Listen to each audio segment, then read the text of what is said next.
Hormuz జలసంధిపై పట్టు అమెరికాకు అసాధ్యమా? అంతవరకు ఎందుకు దాన్ని కనీసం అగ్రరాజ్యం టచ్ చేయలేదా అంటూ అవుననే సమాధానం వస్తోంది.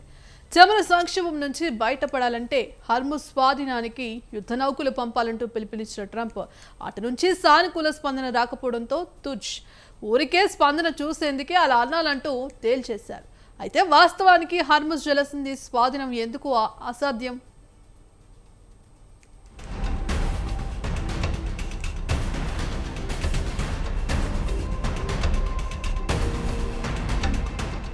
అమెరికా, ఇజ్రాయెల్ ఎంతలా విరుచుకుపడుతున్నా ఇరాన్ చెక్కు చెదరడం లేదు. ఇరాన్ వద్ద ఉన్న ప్రధాన ఆయుధాల్లో ఒకటి హార్ముజ్ జలసంధిపై ఆ దేశానికున్న పట్టు.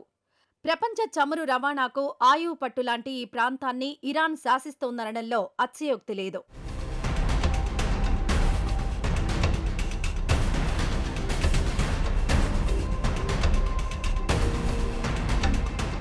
ఈ జలసంధిని ఆక్రమించుకోవాలన్న ట్రంప్ ఆలోచన అసాధ్యమయ్యే అభిప్రాయాలు వ్యక్తమవుతున్నాయి.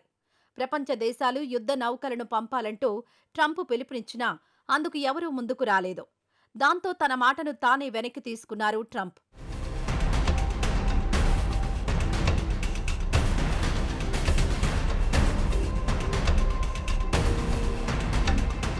ప్రపంచంలోని అత్యంత శక్తివంతమైన నౌకాదళం కూడా ఈ కీలక సముద్ర మార్గంపై దీర్ఘకాలిక ఆధిపత్యాన్ని సాధించలేదని నిపుణులు అభిప్రాయపడుతున్నారు. వ్యూహాత్మకంగా ప్రాముఖ్యత కలిగిన హార్ముజ్ జలసంధి ద్వారానే ప్రపంచ చమురు వాణిజ్యంలో 20% రవాణా అవుతుంది. ఈ ఇరుకైన సముద్ర మార్గానికి సంబంధించి ఉత్తర తీరాలు ఇరాన్ నియంత్రణలో ఉంటే, దక్షిణ ప్రాంతాన్ని ఒమన్ కలిగి ఉంది.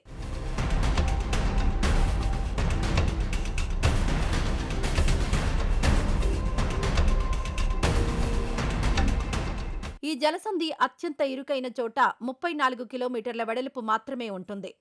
షిప్పింగ్ లేన్లు ఒక్కో వైపు కేవలం 4 కిలోమీటర్లు మాత్రమే. ఈ భౌగోళిక లక్షణాలే ఇరాన్కు అనుకూలంగా, ఈ ప్రాంతంపై పట్టు సాధించాలని భావిస్తున్న అమెరికాకు ప్రతికూలంగా మారుతున్నాయి.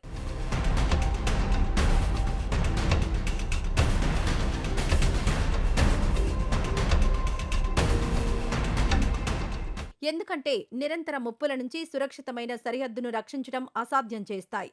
కిలోమీటర్ల కొద్దీ వ్యాసార్థం అవసరమైన నిమిట్జ్ క్లాస్ యుద్ధ నౌకలు, F-35 స్క్వాడ్రన్లతో సహా భారీ యుఎస్ క్యారియర్ స్ట్రైక్ గ్రూపులు ఇటువంటి పరిమిత జలాల్లో తిరగడానికి ఇబ్బందులు పడతాయి.